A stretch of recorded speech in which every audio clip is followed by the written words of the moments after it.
Praise the Lord, hallelujah. യേശുവിൽ ഏറ്റവും പ്രിയമുള്ള സഹോദരന്മാരെ, ഇന്ന് തമ്പുരാന്റെ മറ്റൊരു വാഗ്ദത്തമാണ് അച്ഛൻ പങ്കുവയ്ക്കാൻ പോകുന്നത്. തമ്പുരാനൊരു പുതിയ പേര് നാം കൊടുക്കുക. പുതിയ പേരൊന്നല്ല, പഴയ പേര് തന്നെയാ. അതാണ് പുറപ്പാടിന്റെ പുസ്തകം 15-ാം അധ്യായം 26-ാം വാക്യം. ഞാൻ നിന്നെ സുഖപ്പെടുത്തുന്ന കർത്താവ്. Praise the Lord. യഹോവ റാഫ. യഹോവ റാഫ. ദൈവം തന്നെ പറയാണ്, ഞാൻ നിന്നെ സുഖപ്പെടുത്തുന്ന കർത്താവാണ്. ഓർക്ക പ്രിയമുള്ളവരെ, ഇന്ന് യഹോവ റാഫ ആ വചനം നിന്നിൽ അന്വർത്ഥമാകുവാൻ വേണ്ടി ഏതെല്ലാം തരത്തിൽ എനിക്ക് സൗഖ്യം വേണം, തമ്പുരാൻ തരും. ഞാൻ ആർക്ക് വേണ്ടി പ്രാർത്ഥിക്കുന്നോ അവർക്കും സൗഖ്യം തരും. എങ്കിൽ പ്രിയമുള്ളവരെ, അങ്ങനെ സൗഖ്യം പ്രാപിക്കുവാൻ, ദൈവം തന്നെ സൗഖ്യം സ്വന്തമാക്കാൻ ഒറ്റ വ്യവസ്ഥയേ ഉള്ളൂ, ഒറ്റ കണ്ടീഷനേ ഉള്ളൂ. എന്താണെന്നറിയോ? ദൈവ കൽപ്പന പാലിക്കുക. കർത്താവിന്റെ വാഗ്ദത്തം ഓർക്കുക.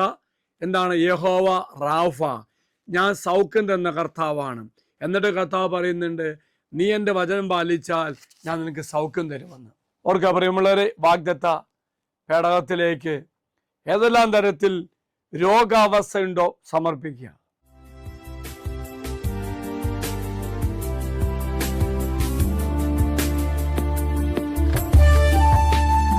ഇത് നിങ്ങൾ സമർപ്പിച്ച നിങ്ങളുടെ എല്ലാ നിയോഗങ്ങളും അൾത്താരയിലേക്ക് അച്ഛൻ സമർപ്പിക്കുന്നു.